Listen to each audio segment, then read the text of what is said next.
There is no doubt that every person on earth makes mistakes. But what if this mistake forces you to make a difficult choice? Will you or won't you follow your conscience? Will you do what is right or what is wrong?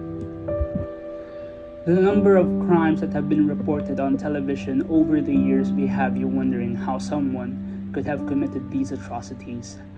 I even question whether they are really human given the degree of crimes they have committed. If children watch these kinds of people when they are young, will they be scared or will they behave the same way? Since the current generation was raised with technology, what we like to term smartphones, laptops, computers, etc., we are all socially conscious. As a result, we have seen both the positive and negative aspects of the world expressed on various social media sites. Today's generation has been able to witness how quickly the world can move and change thanks to this reality, shaping them into the socially conscious youth cohort we know today. Many people contend that today's generation is shaped by technology. As a result, many kids make poor judgments, including abusing drugs, partying too much, sharing sexual content, engaging in cyberbullying, and many more. The youth have access to the internet, video games, social media, and more.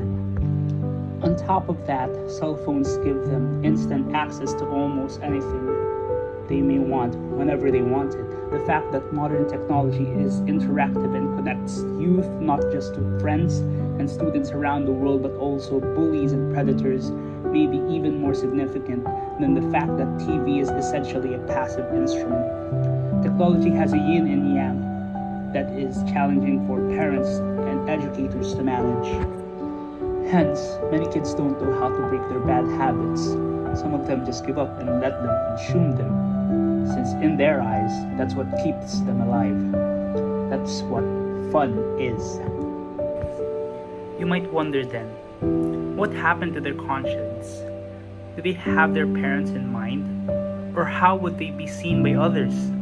Will they continue doing this throughout their lives? People have consciousness. They are conscious, which means they are aware of others and have knowledge about others in their minds. Therefore, they will be conscious of other people's responses and sentiments, including whether they are happy or hurt. It's also true that they have a spiritual bond that we usually refer to as love. The ability to feel empathy and sympathy for others' conscious beings, whether they are human or non-human, comes in numerous forms. By suppressing their conscience, an individual has ignored understanding about those around them in their head, and they have severed the spiritual link as a result.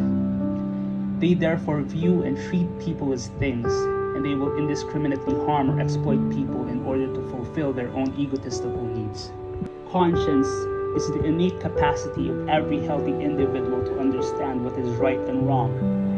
Based on this understanding, to control, monitor, and carry out activities, our moral sense and moral upbringing work together as conscience to guide our behavior in the world. Since conscience is a concrete drive for improvement and a call to action or involvement, it is at the center of our progress. Conscience has an important shape in our life.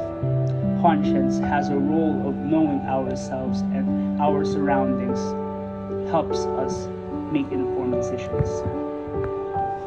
In summary, we need to encourage ourselves and the current generation to develop conscience. It is crucial to improve our conscience because we can use it in our daily lives.